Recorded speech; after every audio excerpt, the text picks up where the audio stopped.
तारहारि मनोहारि कुचकुम्भ विभूषिता रत्नाङ्गदादिललितकर पद्मचतुष्टया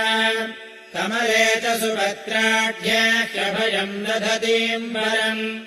रोमराजिकलाचारुभग्ननाभितलोदरी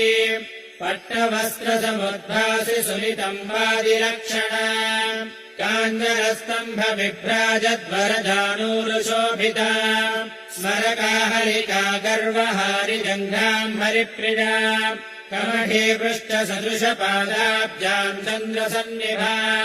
पङ्कजोदरलावण्य सुन्दराङ्घ्रितलाम् श्रियम् सर्वाभरणसंयुक्ताम् सर्वलक्षणलक्षिताम् पितामहमहाप्रीताम् नित्यतृप्ताम् हरिप्रियाम् नित्यम् कारुण्यललिताम् कस्तूरीलेपिताङ्गिकाम् सर्वमन्द्रमणीम् लक्ष्मीम् श्रुतिशास्त्रस्वरूपिणीम् परब्रह्म